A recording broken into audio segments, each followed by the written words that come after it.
시청자 여러분 안녕하십니까? 한 주간의 뉴스를 더 깊이 있게 분석하는 전주 MBC 더 체크 이몽진입니다. 먼저 이슈 체크에서는 올 초 재가동에 들어간 군산조선소의 생산 실적이 기대에 미치지 못한다는 내용과 전라북도 교육청이 특수학급 신설을 확대하겠다고 했는데 달라진 기준 짚어보고요. 다음 달 출시되는 지역 택시 호출 앱이 대기업 택시 플랫폼에 대응할 수 있을지 알아보겠습니다. 이어서 이슈 토론에서는 선거제 개편, 선거구 획정과 관련해서 이야기 나눠봅니다. 먼저 한 주간의 이슈 살펴봅니다. 장충석 변호사 나와 있습니다. 안녕하십니까? 안녕하십니까? 네, 올해 1월 재가동에 들어간 현대중공업 군산조선소 당초 생산과 고용 전망이 밝았지 않겠습니까? 그런데 이제 와서는 수주 물량과 생산이 기대치에 못 미치고 있다고 하는데요. 어떻습니까? 현대중공업 군산조선소가 올해 초에 재가동을 하면서 당시에 이제 그 선박 블록이라고 하는데 블록이라는 것은 선박 선체의 일부 조각을 얘기를 하는 겁니다. 그 선박 블록의 수주 물량이 8만 톤 가량으로 좀 상당히 충분해서 조속한 시일 내에 조선소를 재가동하고 활성화시키겠다. 그리고 선박 생산도 이루어질 수 있도록 하겠다. 이런 목표를 밝힌 바가 있습니다. 이제 1년여가량 시간이 지나고 12월이 된 지금 시점에서 좀 돌아보면 지금 군산조선소에서 생산한 선박 그 블록 물량이 당초 그 목표치의 70%가량을 생산을 한 것으로 나타나 있고요. 그리고 지금 기대를 많이 모았던 부분이 그 고용 부분인데 지금 현재까지 800명가량을 고용한 것으로 나타나 있습니다. 이것이 당초 고용 목표 기대치의 60%에 미치지 못하는 부분이어서 지금 전체적으로 지금 군산조선소 재가동이 기대치에 미치지 못하고 있다. 이런 평가를 받고 있습니다. 네.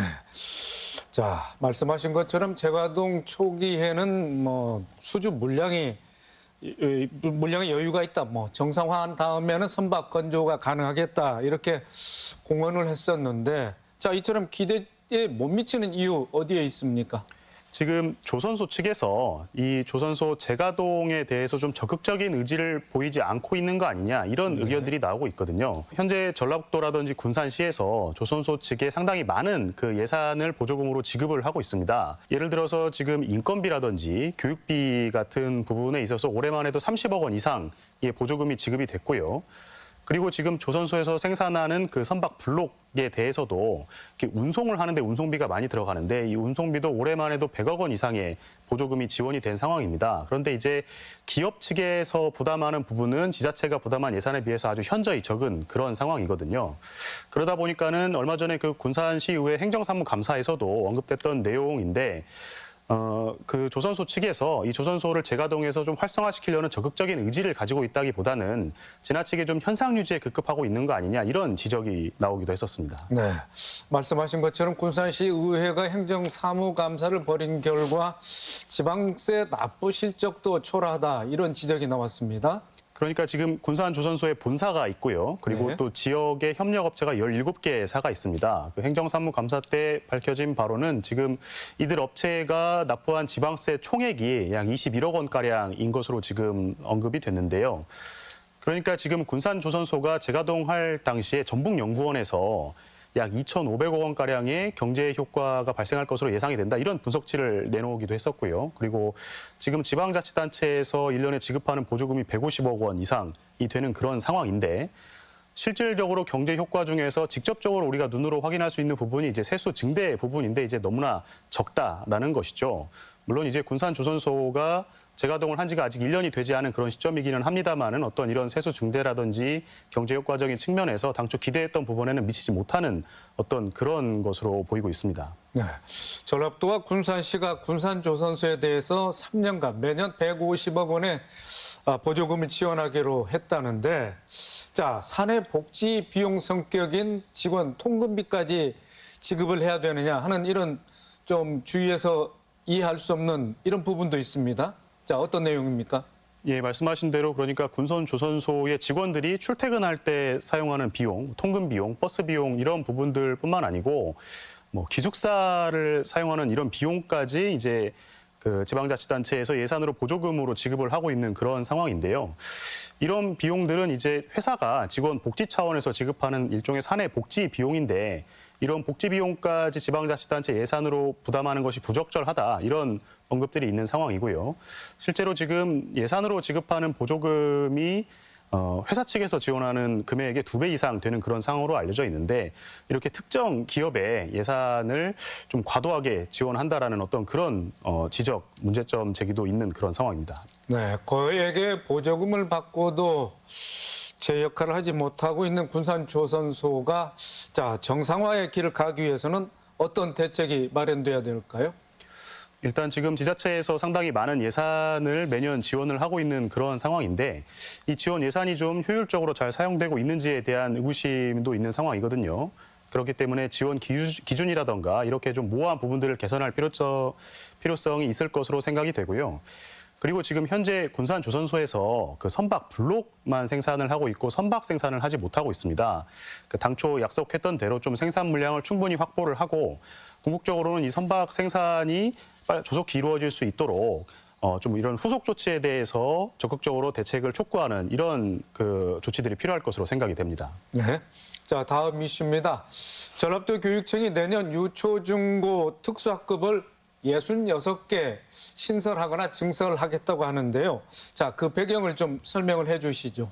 네, 그 유치원이라든지 초중고등학교에 보면은 그 특수교육이 필요한 학생들을 별도로 분리해서 교육을 하는 공간이 이제 특수학급이라고 하죠. 그런데 이제 전라북도 교육청에서 밝힌 바에 따르면은 도내에 이렇게 특수교육이 필요한 학생들의 숫자가 좀 증가하고 있는 그런 추세라고 합니다. 그래서 이런 증가 추세에 맞춰서 특수학급을 좀 증설하겠다 이런 계획을 언급을 한 건데요.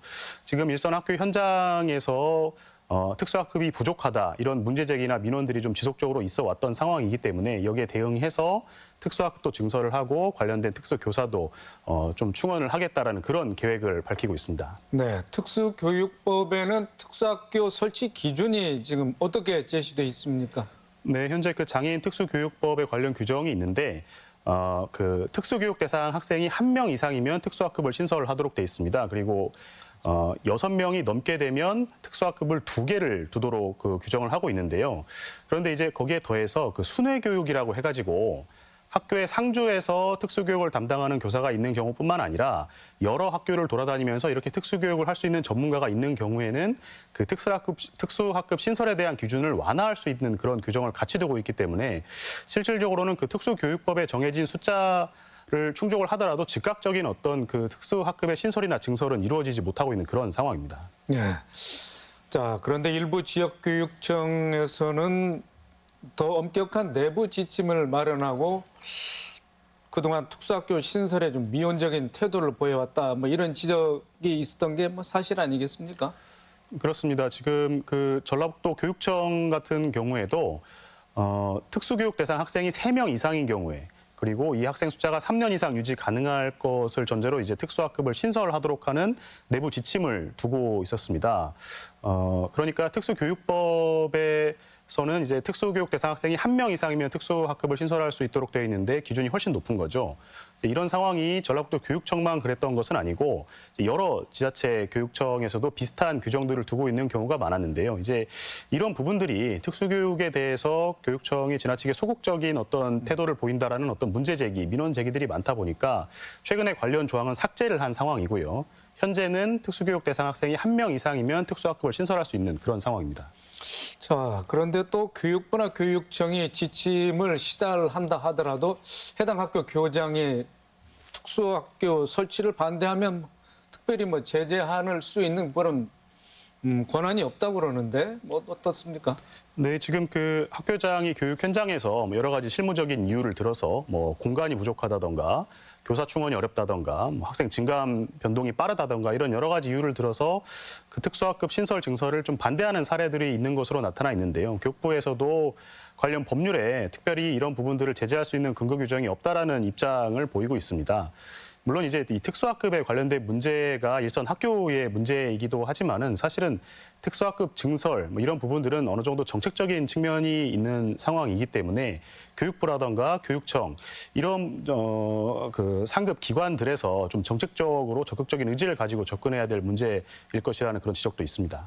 네, 마지막 이슈입니다. 전주시 공공택시 앱 전주 사랑콜이 이번 달 출시를 앞두고 있는데요.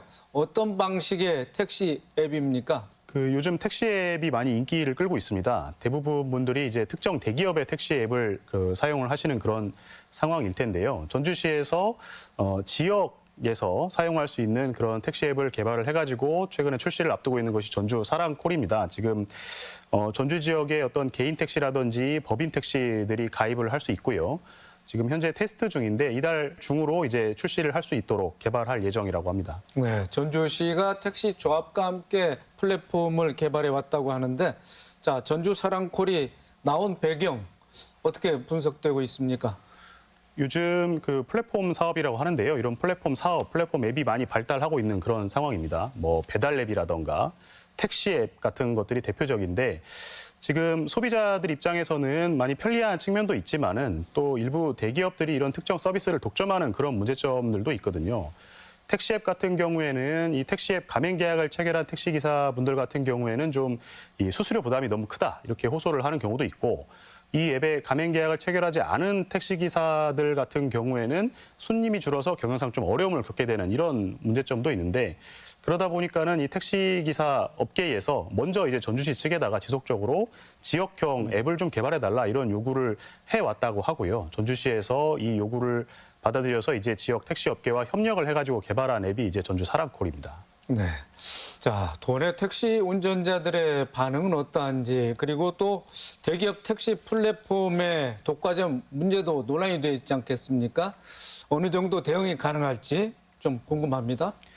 일단 도내 택시 기사 업계에서 요구를 해가지고 개발된 앱이기도 하고요. 그동안 이런 대기업 플랫폼 때문에 승객이 줄어서 좀 경영상의 어려움을 많이 겪었던 그런 택시 기사들 입장에서는 상당히 많은 기대를 표시하고 있는 그런 상황입니다. 물론 이제 기존에 있었던 대기업 택시 플랫폼이 있기 때문에 그런 부분들과 경쟁이 좀 불가피한 측면도 있기는 하겠지만은 또 지역 택시 앱의 어떤 차별성, 장점들을 잘 살려서 충분히 경쟁 가능하다 이런 의견들도 나오고 있거든요. 뭐 예를 들어서 지금 기존 플랫폼에 가입하지 않았던 그런 택시 기사분들이 손쉽게 가입을 할 수 있기 때문에 이용 가능 대수가 많이 늘어나서 이런 부분들이 장점으로 작용을 할 것이다. 이런 여러 가지 긍정적인 전망들이 나오고 있습니다. 네. 자, 전주 공공택시 앱이 대형 택시 플랫폼과 비교해서 차별화된 점, 또 이용자들에게는 어떤 혜택이 있을까요? 일단은 결제 수단으로 지역 화폐를 사용할 수 있다라는 점이 가장 큰 차이점인 것 같고요. 아시겠지만은 지역 화폐를 사용하게 되면은 10% 캐시백을 받을 수가 있습니다. 이런 장점이 있고 또 대기업 택시앱과 좀 차별화되는 부분이 전주 사랑콜 같은 경우에는 지금 콜센터를 이용할 수 있는데 애플리케이션을 이용해서만 택시를 호출할 수 있는 것이 아니라 이제 전화를 통해서도 뭐 상담을 한다든지 택시 호출 등을 할 수 있어가지고 좀 애플리케이션 사용이 어려우신 분들 입장에서는 충분히 좀 매력적인 그런 상황이라고 생각이 됩니다. 네. 자, 부산 동백 택시도 처음에는 반응이 좋았다가 나중에는 좀 시들해졌다고 합니다. 자, 지속적인 발전을 유지하기 위해서는 자생력을 키우는 게 관건이라는 이런 지적이 나오고 있습니다. 어떻습니까? 결국에는 이제 시장 경쟁을 좀 피할 수는 없을 것이라고 생각이 되고요. 말씀하신 사례처럼 일부 이제 지역형 공공택시 앱 같은 경우에는 좀 인기가 시들해진 경우도 있습니다. 그런데 또 자생적인 성장 기반을 갖추고 성장을 해나가고 있는 택시 앱들도 있거든요. 우리 지역의 익산에도 다이로움 택시라고 상당히 좀 자생적인 어떤 성장 환경을 구축을 했다 이런 평가를 또 받고 있기도 합니다. 그렇기 때문에 전주 사랑콜 같은 경우에도 초기에 좀 적절한 행정적인 지원이 잘 뒷받침이 되고 지역 택시 앱의 어떤 차별성, 전문성, 장점들이 좀 충분히 부각이 된다면은 충분히 경쟁력을 갖추고 자생력을 확보할 수 있을 것이다라는 기대를 많이 받고 있습니다. 네, 알겠습니다. 이번 주 이슈 점검과 전망 장충석 변호사였습니다. 수고 많으셨습니다. 감사합니다.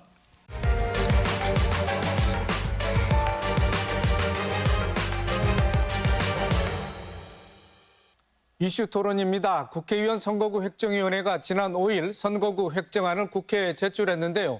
서울과 전북에서 각각 선거구 한 곳을 줄인다는 게 핵심 내용입니다. 특히 야당이 획정안의 부당성을 제기해 국회 정치개혁특별위원회가 획정안을 다시 제출할 것을 요구할 가능성이 높은데요. 첨예하게 이해관계가 얽힌 만큼 여야의 셈법이 복잡해졌고 전라북도의 상황은 더욱 어려워졌습니다. 내년에 치러지는 제22대 총선을 앞두고 선거제, 선거구 전망 논의해 보겠습니다. 토론에 참여할 세 분 모셨습니다. 최형재 더불어민주당 정책위원회 부의장, 이경한 참여자치 전북시민연대 공동대표, 이경재 전북일보 객원 논설위원입니다. 네, 세 분 어서 오십시오. 네, 안녕하세요. 자, 이경재 위원님. 네.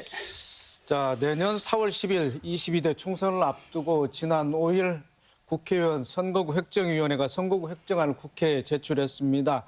그런데 서울과 전북에서만 선거구가 한 곳씩 줄어드는 게 골자이고요. 특히 이제 비수도권에서는 전북 지역의 감소가 유일합니다. 자, 이번 선거구 획정안 좀 아쉽고 좀 씁쓸한데, 자, 획정안의 내용과 의미를 좀 짚어주시죠. 네. 그 전북으로서는 납득할 수 없는 고약한 그런 획정안이 국회에 제출이 됐는데요. 우선 간략적으로 좀 보면은 말씀하신 대로 서울과 전북이 한 개씩 줄어드는 안, 그리고 지방에서는 오로지 유독 전북만 한 개 줄어드는 안이 제출이 돼가지고 전라북도가 무슨 뭐 동네 북이냐, 또 잼버리에 이은 새만금 예산 삭감에서 이런 결과를 받아주고 보니까는 또 뭐 전라북도 위축, 도민 상실감, 또 정치 역량에 대한 어떤 반성, 또는 이런 분위기들이 상당히 증폭되고 있는 것 같은데요.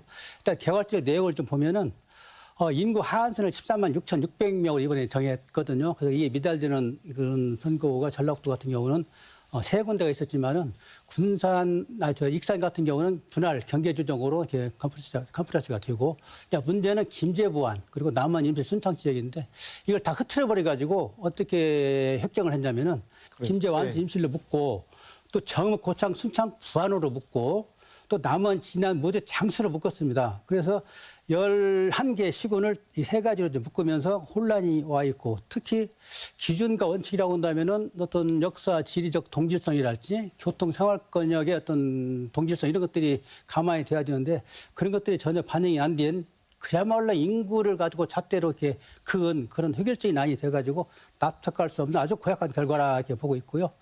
또 이와 관련해서 이제 전라북도가 또 반성을 한번 해야 될 대목이, 우리 전라북도의 정치 역량은 또 뭐냐, 왜 이런 그 아주 안 좋은 성적표를 계속 받아주고 있느냐. 예컨대 핵적이는 각 정당의 요구안을 좀 받아보고 있거든요. 그럼 민주당은 또 전라북도는 어떤 안을 제출했느냐, 제출했으면은 그걸 공개를 좀 해라. 받아들였는지 안 받아들였는지, 또 무슨 안을 제출했는지 이런 것도 있어야 되는데 안을 제출했는지 안 받아들였다는 얘기만 하고 있단 말이죠. 그래서 이런 문제는 우리 정치권이 좀 그 자기 객관화해서 반성할 것도 반성해야 되겠고요. 또 나머지 한 가지는 정치개혁 특위가 남아있지 않습니까? 정치개혁 특위는 이제 여야가 합의를 해가지고 국회에 제출해서 본회의에 가결해야 하는 수선 절차인데, 물론 민주당은 수용할 수 없다. 당연히 그렇게 하죠. 근데 이 문제는 어떤 제로섬 게임처럼 253개 의석과 정해진 마당에 줄고 늘고 한 것이 구성이 되어 있단 말이죠. 이런 제로섬 게임을 하나를 늘리면 다른 데가 줄여야 되는 문제가 있거든요. 그래서 정당 간의 문제, 지역 간의 이해관계가 첨예하게 대립해 있기 때문에 물론 수용할 수 없다고는 하지만 상당히 어려운 그런 방정식이 앞으로 남아있는 상황이기 때문에 민주당은 약속한 대로 10석을 되돌리는 그때 에너지를 총동원해가지고 결과를 다시 내도록 해야 되겠습니다. 네. 그 금방 말씀 중에 민주당이 의견을 냈는지 이 부분은, 민주당은 서울에서 2석, 경기도에서 1석 이렇게 세 군데를 줄이는 걸로 이렇게 의견을 냈고, 근데 그 의견이 받아들이지 않은 겁니다. 네. 자, 이경한 대표님, 어찌하여 이런 선거구 획정안이 나왔다고 분석할 수 있겠습니까? 앞서 이제 이경재 의원님께서 말씀하신 것이 이제 인구 등가성을 중심으로 해서 나온 결과다 이렇게 보고 있고요. 여기에는 이제 지역 대표성을 이제 무시한 거 아닌가, 이런 측면에서 인구와 중심으로 선거구를 획정하는 이런 논리가 형성돼 있다라고 볼 수 있겠습니다. 그럼 지역 대표성을 감안하지 않은 상황에서 우리가 이제 전국이 하나의 그 국가로서의 모습이라면 그 지역을 대표할 수 있는 여건들을 최대한 만들어줘야 되는데, 그런 점에서 이제 홀대를 받았다라는 생각이 들고요. 또 한편으로는 이제 저는 민주당의 방심에서 나온 결과가 아닌가 싶습니다. 민주당이 지나치게 비례대표제에 관심을 당론을 정하지 못한 상태에서 253석에 관한 이 건에 대해서 관심이 상대적으로 적었다. 그러면 국민의힘은 이미 253석에 어떻게 방어할 건가 이 논리에 먼저 갔다고 저는 생각 들어요. 그 중에 하나가 뭐냐면 국민의힘은 이미 이제 그 비례대표제 이야기를 더 하겠습니다만 병립제로 이미 당론을 정해놓고 그러면 그 당에서 어떻게 하면 지역구의 의석을 확보할 건가 이런 고민도 하면 그럼 민주당을 손대는 방법 이 방법에서 6개 지역이 다 민주당 것만 손대는 이런 결과를 가져왔다면 결국은 민주당의 방심이 국민의힘으로한테 뒤치기 당하는 이런 형국이었다. 이제 그러면 이 형국들을 피해를 누가 고스란히 받았을까? 가장 거기서 힘약한 전북이 받았다. 그럼 전북의 정치인들, 좁게는 국회의원들이 책임을 져야 될 이런 형국까지 온 상태가 현재 모습을 가져오지 않았나 싶습니다. 네. 자, 최영재 부의장님. 네. 전북의 선거구 과거 5, 60년대는 뭐 24석까지 점유를 했었습니다.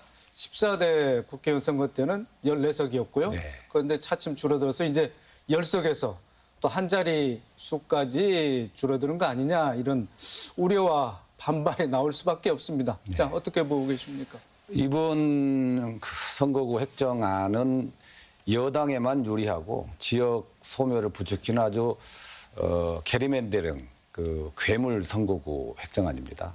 그래서 저희 민주당에서는 완강하게 그걸 거부하고 있고 제의를 요청했고 또 만약에 그렇지 않다면 이제 국회에서 여야 간에 합의를 해야 되고 아까 이 교수님께서 민주당이 방심했다 그렇지만 민주당이 그 획정안에 뭐 영향력을 행사할 수는 없는 거고 공정하게 선관위에서 이제 공정한 절차로 한다고 한 건데 이 넘어왔기 때문에 이제 정개특위에서 논의를 합니다. 미국의 경우는 상하 양원이 있어서 인구 많은데 국내 문제는 하원에서 다 결정을 합니다. 그러나 주별로 갈등이 있거나 이럴 때는 그런 문제는 상원에서 하거든요. 그러니까 우리 지역도 수도권 중심으로만 의원들이 결정을 하게 되면 그 문제가 있어서 예를 들면 전북의 의견을 내려면 예를 들면 양원제로서 상원이 있어서 그렇게 한다면 별개지만 그렇게 없는 단원제로서는 당연히 지역 대표성이 필요하고 광역별로 그 배정을 먼저 하고 그다음에 선거구 조정하는 것이 맞다. 그렇게 해서 민주당에서는 합의를 중심으로 하고 지금 이 획정안이 결정적인 것도 아니고 또 그것이 고정적인 것도 아니고 확정적인 것이 아니기 때문에 저희 민주당에서는 민주당을 위해서도 그렇고 또 이익 차원에서는 민주당을 위해서 그렇지만 사실은 크게는 전국 균형 발전 또 지역 그 대표성 문제 이런 걸 다 고려해서 합리적으로 결정하도록 이렇게 노력할 것이고 그렇게 될 거라고 생각합니다. 네. 자, 이경환 대표님, 민주당은 이제 공직선거법의 원칙과 합리성이 결여됐다면서 그렇게 연일 뭐 비판을 쏟아냈지 않겠습니까? 선거구 기준의 핵심은 뭐 인구와 지역의 대표 또 지역민의 정책성을 좀 반영해야 되는데 특히 이번 이제 선거구 획정위원회가 좀 강구한 부분이 있다고 하면은 어떤 점을 말씀하실 수 있겠습니까? 네, 저는 이제 그 공직선거법의 원칙과 합리성 당연히 결여됐다고 보고요. 공직선거법 제25조의 1항을 보면 국회의원 지역구는 시도의 관할 구역 안에서 인구, 행정구역, 지리적 여건, 교통, 생활 문화권 등을 고려하여 이렇게 되어 있습니다. 그렇다면 여기서 인구 뺀 나머지를 거의 고려하지 않았다라는 점을 본다면 이것은 원칙 그리고 일반성의 합리성 결여됐다라고 보고요. 그러면 여기서 우리는 전북에서 이제 한석을 어떻게 살릴 것인가 이런 고민도 우리가 숙제 중에 하나죠. 이제 지난 국회의원 선거 때는 비례대표가 47석이 된 과정은 지역 대표성을 살리기 위해서 3석을 비례대표로 줄여서 지역을 살렸거든요. 저는 이런 면에서 본다면 여야가 합쳐서 다시 비례대표를 한석을 줄이든지 이런 방법을 통해서 지역 대표성을 살릴 수 있는 이런 가능성은 여전히 남아 있다. 그런 합의를 민주당이 얼마큼 끌어낼 수 있을지 이것은 이제 관건이긴 합니다만 그 합의를 좀 끌어내는 작업들을 했으면 좋겠다. 최영재 부의장께서 말씀하신 것 같이 우리가 이제 단원제이기 때문에 지역 대표성은 단원제의 단점을 보완하는 대표적인 행사거든요. 그러면 이것을 국회가 합의를 해서 적절하게 지역 대표성을 차지해야 되는 이런 숙제가 남았다. 근데 좀 이 문제가 해결이 좀 어렵다고 생각되는 건 뭐냐면 지난번에는 영남에서 의석수가 줄었고 호남도 줄고 이렇기 때문에 타협이 쉬웠지만 이번 카드에서는 영남은 없거든요. 그렇다면 이게 협상을 끌어내기가 만만치 않은 이런 어려운 점도 있을 거라고 봅니다. 자, 최영재 부의장님. 네. 자, 전북 국회의원 의석수가 만약에 한 곳이 줄게 되면 뭐 직간접적인 영향은 무엇으로 보고 계십니까? 전북 정치의 어떤 독립적인 위치를 차지하지 못하고 오히려 불공정 게임을 하게 될 거다 이렇게 보는데요. 축구는 11명이 하지 않습니까? 그런데 전북은 농구 선수처럼 5명만 나와서 뛰어라 이런 게임이나 마찬가지거든요. 그래서 이건 불공정하고 특히 이제 전북이 긴 어떤 소외 또 지역 소멸이라든지 호남에서도 또 소외받는 이런 턴을 벗어나서 이제 전북 독립을 선언하고 또 특별자치도를 하면서 이제 전북의 자강 전북을 노리고 있는데 여기에 이제 찬물을 끼얹는 거다 이렇게 판단하고 있고요. 또 이제 지역민들의 지난번에도 봤지만 10석이었더라도 상임위를 제대로 다 들어가지 못해서 지역민들의 다양한 어떤 욕구나 요구를 받아들이지 못했는데 더더욱 줄어들 수밖에 없다. 그래서 이거는 너무 불공정한 것이고 전북의 정치 독립을 막는 것이기 때문에 이거는 반드시 민주당의 전체의 힘을 모아서 이거는 10석을 지킬 뿐만 아니라 지역 대표성을 높이는데 최선을 다하겠습니다. 네. 자, 이경화 대표님, 새만금 SOC 예산 삭감에 또 국회의원 선거구 감소까지 전북도민들이 그나마 패닉 상태에 들어간 거 아닌가 싶을 정도인데 그렇다 보면 전북 홀대론도 더 심화됐다 이렇게 느낄 수밖에 없습니다. 자, 그렇다면은 특히 이제 지역 내 여당이라 할 수 있는 민주당 또 국민의힘도 여기에서 책임을 자유롭지 못할 텐데 자, 돈의 정치권을 향한 비판적 시각도 만만치 않은 것 같습니다. 당연히 전북의 돈의 정치권의 책임을 질 일이고요. 그 책임에는 이제 민주당이 중심에 서 있다는 건 분명하지 않겠습니까? 그러면 우리 지역에 이제 그 사고당을 빼고 그리고 임순남 의원을 빼고 나면 다 민주당 의원들이기 때문에 근데 민주당 의원들이 갖고 있는 약점이 있다면 좀 결기가 부족한 이런 점들이 좀 있지 않나 싶어요. 또 이 지역의 문제를 보다 적극적으로 좀 나서야 되는데 이슈화도 덜 됐고 오히려 이제 이런 선거구의 인구 하한선에 3개 지역이 물려 있다라는 것은 이미 다 알려진 상태였거든요. 그렇지만 여기에 대한 대처가 약했다라는 거죠. 역설 익산은 이제 인구 조정을 통해서 벗어나긴 했지만 나머지 지역들에서는 어떻게 할 건가? 이 지역 문제를 전북 전체 문제로 봐야 되는데 그 지역 국회의원의 문제로 보고 대부분 다 방심하지 않았나 이런 생각이 들어요. 그런 면에서 본다면 전북의 정치인들이 좀 결기 그리고 뭉치는 이런 점에서 약하다는 건 늘 비판의 여지가 있습니다만 자기 살기 급급한 이런 형국에서 나온 결과물이기 때문에 저는 그런 면에서 본다면 좀 이번 22대 총선에서는 정말 비판도 하고 정확하게 선거표로서 표심을 좀 보여줘야 된다라고 생각합니다. 이제 그러니까 이제 결국은 다선의 그 전 의원들이 이제 한번 나서서 지역의 어른으로서 역할을 해보겠다 이런 얘기가 나오지 않겠습니까? 그런 게 나오게 된 배경들까지 본다면 지역 정치인들이 좀 취약하다. 그리고 좀 이슈 파이팅 계속한 이런 점에서 좀 아쉬움이 있습니다. 자, 이 같은 우리 이경화 대표 지적에 대해서 우리 최영재 부의장님 어떻게 대답을 하실 수 있겠습니까? 제가 현역이 아니어서 말씀드리기가 좀 그렇습니다만 우리 지역 주민들의 요구는 분명합니다. 좀 힘껏 좀 싸워라. 그리고 결기를 세워라. 그리고 전북 몫을 따와라 이런 거거든요. 그런데 최선을 다하고 노력했다고 봅니다. 최선을 다했지만 그야말로 지금 선거구 조정에서도 나오지만 숫자가 부족해서 도대체 할 수가 없는 이런 상황이었는데 그나마 그래도 이제 지금 최고위원이라든지 당대표라든지 이렇게는 진출하지 못했지만 중간 당직 핵심 요직을 맡으면서 이제 좀 성과를 내려고 하는 과정에서 또 이 선거구 제도가 이렇게 돼서 요거는 이번에 의원들도 그렇고 그 전주는 선거구 문제가 없습니다만 그러나 같이 같이 전주권을 포함해서 국회의원들도 선거구 조정에 대해서 앞장서고 있고 또 도의회에서도 또 출마자들도 다 그렇게 얘기하고 있고 또 중앙당에도 이건 당론으로 전북은 절대 줄여서는 안 된다. 지역은 줄여서는 안 되고 오히려 인구 대표성 때문에 수도권에서 줄여야 된다 이런 요구를 하고 있고요. 그런 성과는 나타날 것이라고 봅니다. 그와 관련해서 한마디 덧붙이면은 아까 서두에 민주당의 안이 뭐냐 있으면 공개해봐라 그랬는데 그거는 우리는 뭐 이런 일반론적에서 제출한 건 아니라고 보고 왜냐하면은 전라북도 같은 건 이미 2개 지역은 뭐 무조건 그 감축 대상으로 정해진 상태고 나머지는 경계 조정해서 보완하더라도 근데 그때 적어도 10석을 유지를 한다 그랬는데 10석을 유지할 수 있는 방안이 뭐였느냐 이걸 제출해야 되거든요.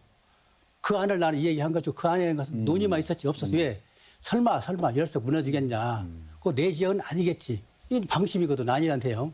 이 결과가 이런 결과를 불러왔고 또 선거구 획정위는 이제 홀대론 나오고 뭐 동네보이냐 이런 얘기를 하지만은 전부 홀대론의 주체가 누구예요 그러면은 획정위 9명이 호선회의에서 위원장을 구성하고 거기서 정략적으로 정책적으로 홀대를 했겠어요?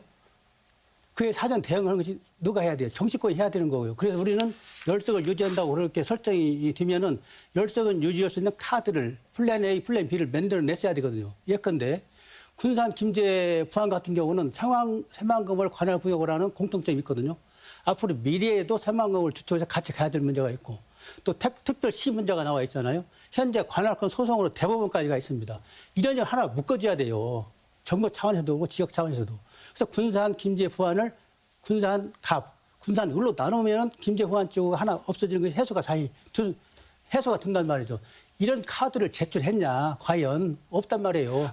그 문제는 사실은 선거구 획정위는 각 정당에서 추천해서 구성되는 게 아니고 선관위에서 주관하는 거고 다만 의원들이 호불호가 있겠지요. 정당에 대한 호불호는 있겠죠. 그래서 구성이 그렇게 돼 있다는 점이고 그리고 이제 전북에서는 사실은 현 의원들끼리도 또는 전문가들끼리도 여러 안을 놓고 시나리오가 다 있었죠. 시나리오가 있었지만 그 합의된 안을 제출할 수 있는 건 아니고 그렇게 여러 가지 시나리오가 있고 그 속에서 여기는 10석이 기준이었고 그래서 당의 공식적 입장으로는 아까 말씀드린 대로 수도권에서 줄이고 지역은 그대로 유지하는 게 좋겠다는 의견을 포괄적으로 냈다 이런 말씀입니다. 그 안은 네.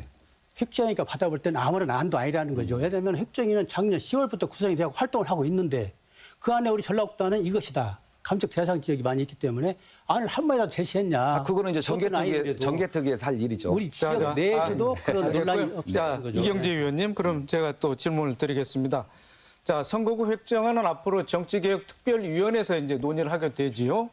또 한 차례 뭐 이의 제기를 통해서 뭐 협상을 할 수가 있다는데 그 절차를 좀 설명을 해주시죠. 네, 획정위가 이제 안을 제출했고요. 국회의장한테 제출했고 국회의장은 이제 정개특위에 넘깁니다. 정개특위에서 앞으로 이제 볼 텐데 아마 이거를 딱 한 차례 다시 해라.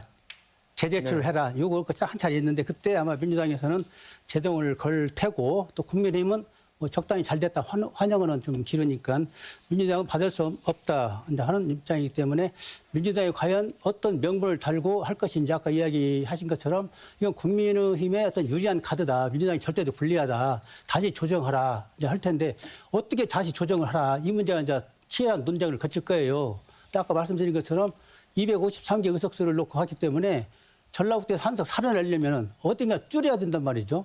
그래서 어떤 구역만 갖고는 안 돼요. 전체를 놓고 다시 스크린을 해야 되는 문제가 생기고 그래서 이게 어려운 문제가 될 수가 있고 어떤 기간이 안 끝나면은 뭐 합의를 안 한다 해서 그냥 간다? 이건 그럴 수는 없잖아요. 그래서 여기서 이제 상당히 민주당이 뭔가 좀 밀당을 해야 되고 그 밀당을 할 때 뭔가 내놔야 뺏어올 수가 있잖아요. 그래서 그런 점에서 이제 지혜가 좀 필요한 부분이다. 그래서 지금 현재 다른 동네입니다만 부산은 인구가 330만인데 18석이고 네. 인천은 300만이지만 13석이거든요. 그러니까 그런 데를 좀 조율을 하는 거고 또 우리도 카드를 가지고 있는 거죠. 그리고 수도권에 조율하는 문제. 그래서 이제 그런 카드를 가지고 전북을 살리는 방안을 충분히 모색할 겁니다. 네, 알겠습니다. 자, 예비 후보 등록이 오늘 12일이지 않겠습니까? 자, 등록 일자가 코앞으로 다가왔는데 선거구조차 획정하지 못한 것은 자, 선거 제도에 대한 여야 합의가 이루어지지 않은 탓입니다. 자, 내년 4월 총선 앞두고 쟁점은 무엇이겠는지 우리 이경환 대표님 어떻게 분석하고 계십니까? 이제 선거구에 이제 지역구 253석을 어떻게 조정할 건가 이 숙제도 이제 남아 있고요. 그 다음에 이제 비례대표제를 어떻게 할 건가 이 고민도 지금 현재 많은 의견들이 나오고 있습니다. 국민의힘은 이제 병립형 과거의 방식대로 득표를 받아서 그 47석을 비율로 나눠 갖는 이 방식을 취하자라고 주장을 하고 있고요. 그런 면에서 뭐 연동형 이제 비례대표제 계속 이야기가 되고 있죠. 지역구에서 받은 지역에서 받은 득표율을 전체 300석에서 비율을 가지고 그다음에 그 비율을 가지고 다시 지역구에서 표를 나눈 얻은 것을 빼는 이런 방식을 가지고 하는 방식. 거기에 이제 준연동형은 그때 받을 때 50% 받고 절반 받고 절반을 돌려주는 이런 방식의 이제 형태에서 결국은 다당제 형태를 갈 수 있는 구조를 만들어 주자 이런 게 이제 논란의 중심에 더 있다고 합니다. 거기에 이제 연동형 비례대표가 되면 위성정당을 할 건가 말 건가 이것은 이제 당 차원에서 해야 될 문제긴 합니다만 이런 상황에서 이제 이재명 민주당 대표는 과거에 계속 대선 후보일 때도 연동형 비례대표제를 가겠다라고 하고 위성정당을 하지 않겠다 이런 얘기를 주장하고 있습니다. 이제 민주당에서 이제 어떻게 주장할지는 모르겠습니다만 현재로서는 그러면 그렇다고 해서 현실적인 의석 20석을 버릴 것이냐 여기에 대해서 뭐 현실론을 이야기하는 측면도 있는 것 같습니다. 이제 그러면 민주당이 할 수 있는 방법은 뭘까? 저는 이제 과거의 병립형을 추구할 의도가 강하게 있는 것 같긴 합니다. 민주당이. 그러면 47석을 지역 투표율로서 나눠서 갖는 이 방식인데 그때 나눌 때 좀 더 합리적인다면 권역별 비례대표제를 중간 50% 정도를 결합시키는 방법이면 이재명 대표도 자기의 명분에서 좀 벗어날 수 있는 그래서 연동형 비례대표제를 벗어날 수 있는 이런 명분을 가질 수 있겠다.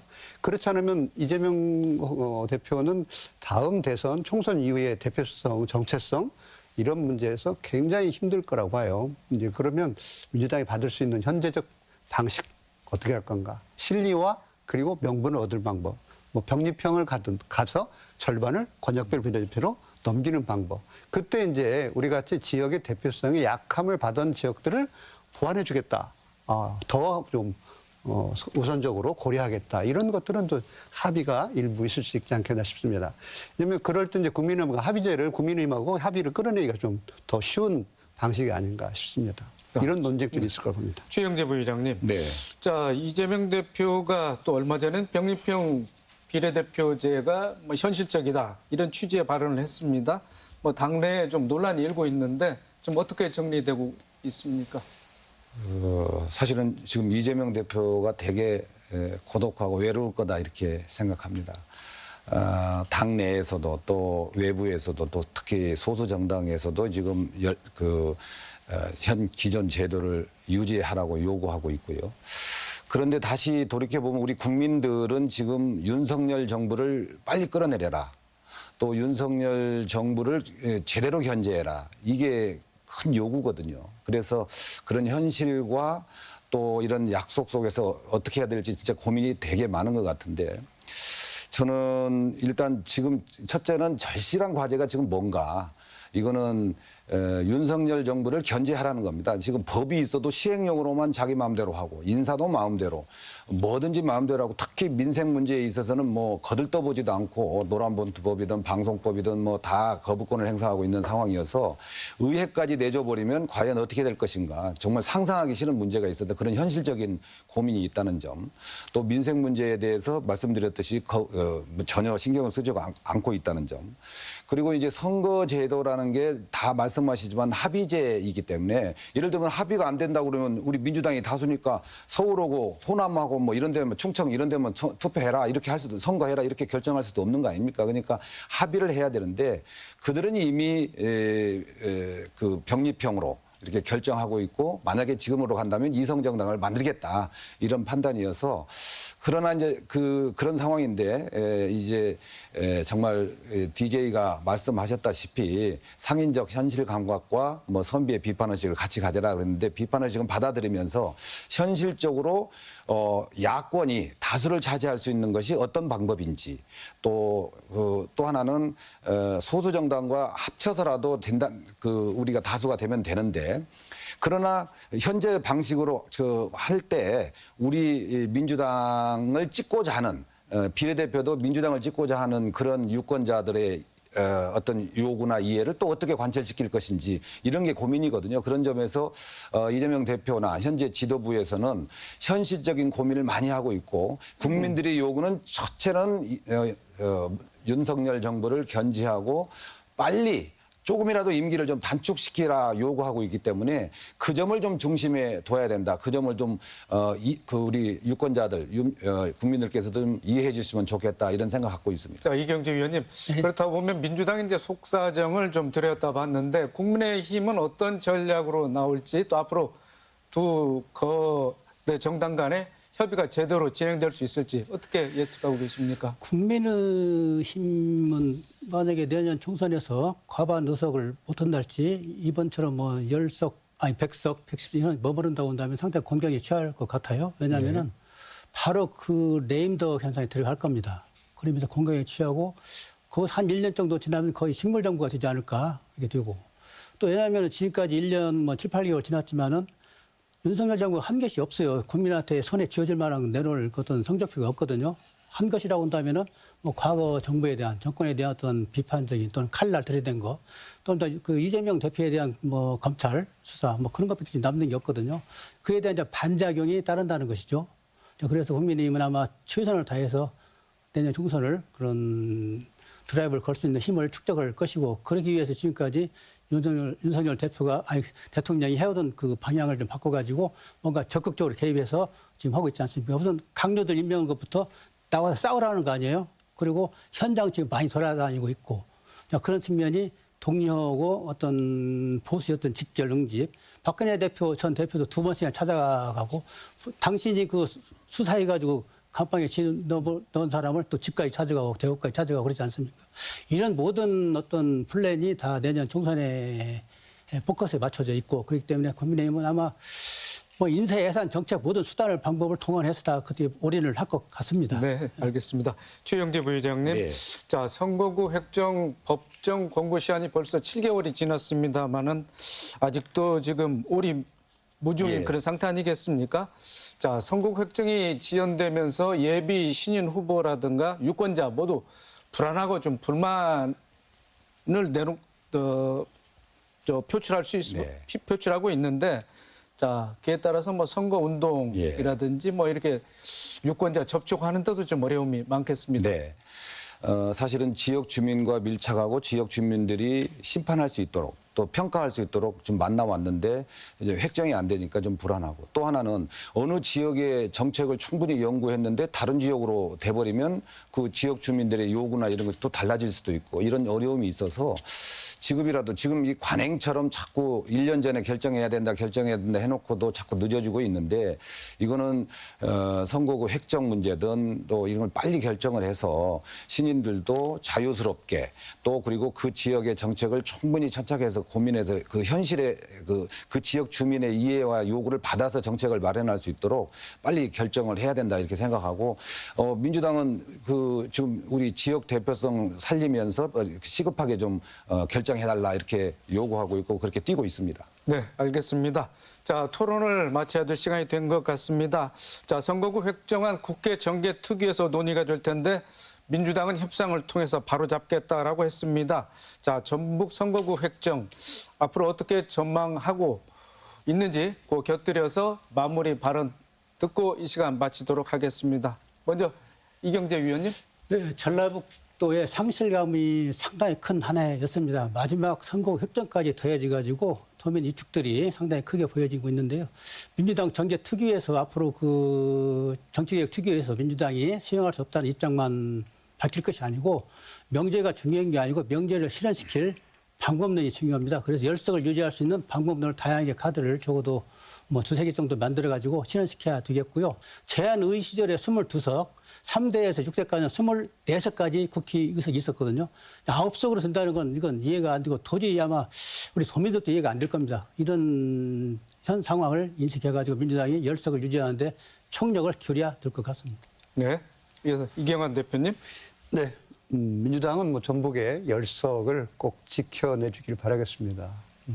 지켜내지 못하는 자체가 전북의 홀대라고 봅니다. 민주당의 강한 책무성을 좀 느꼈으면 좋겠습니다. 저는 이제 이런 면에서 본다면 우리 전북 정치권들의 책임도 있다. 그래서 국회의원 바꿔쓰기도 좋다. 정말 능력이 안 되면 새로운 인물로 교체해서 우리 지역의 명분 그리고 실리를 찾는 이런 일들에 분기탱천할 필요가 있겠다라는 생각입니다. 네, 마지막으로 최영재 부의장님. 예, 내년에는 총선이 있습니다. 총선에서는 윤석열, 김건희 공동정부라고 하는 이 정부를 심판하고 우리 전북이 자강하고 또 전북의 독자적인 생존 전략을 마련해서 그것이 관철될 수 있는 것이 바로 내년 선거가 아닌가 싶습니다. 내년 선거에 적극적으로 참여하시고 전북에 자강할 수 있는 길을 같이 찾았으면 좋겠습니다. 네. 자, 오늘 세 분 열띤 토론해 주시느라 수고 많으셨습니다. 선거구 획정안을 두고 전북 지역 정치권과 도민들의 반발이 확산되고 있습니다. 새만금 관련 예산 삭감에 국회의원 의석수 감소까지 전북 홀대론이 심화되고 있고 도민들의 실망감이 이루 말할 수 없는 상황입니다. 정치권에서는 전북 의석수 10석을 지켜내겠다고 공언했는데 좀 더 추이를 지켜봐야 할 것 같습니다. 더 체크 오늘 순서 여기서 마칩니다. 시청해 주신 여러분 고맙습니다.